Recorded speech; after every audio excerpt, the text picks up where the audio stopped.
jalaku anu sifjira anu sifjira anu sifjira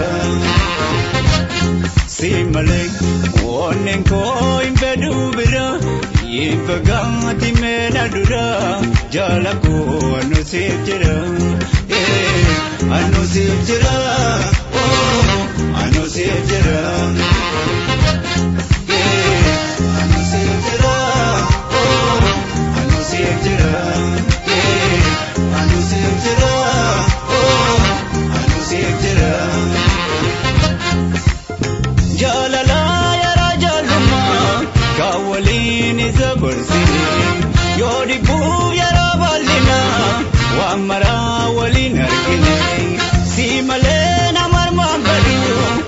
Kadir tuti koluku si jale si jiban jadu nam norma wan peda jadu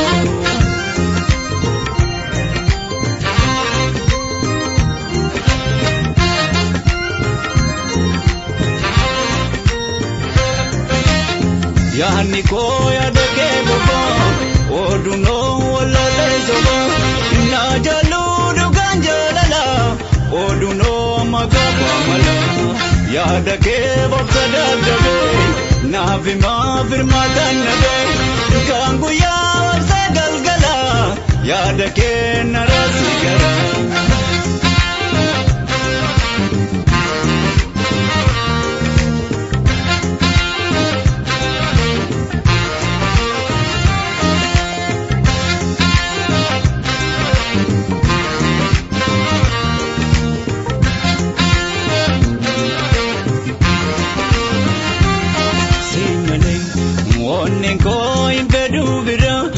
Infagati mena dura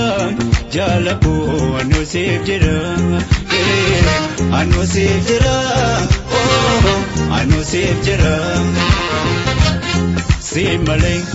onen ko imbedu bira infagati mena dura jalaku anu sifjira anu sifjira anu sifjira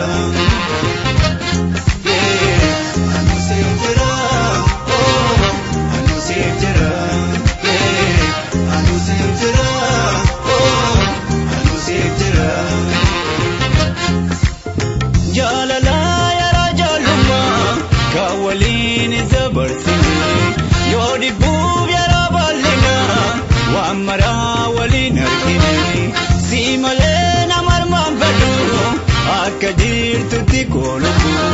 si jale si jiban jadu nam norma peda jadu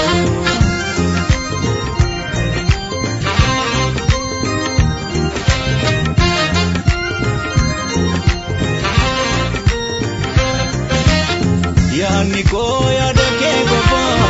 oduno wala le zoba na jalu du ganjala oduno magabamala yaada ke bokada dabe navi ma firma danabe gangu ya sagalgala yaada ke narasigara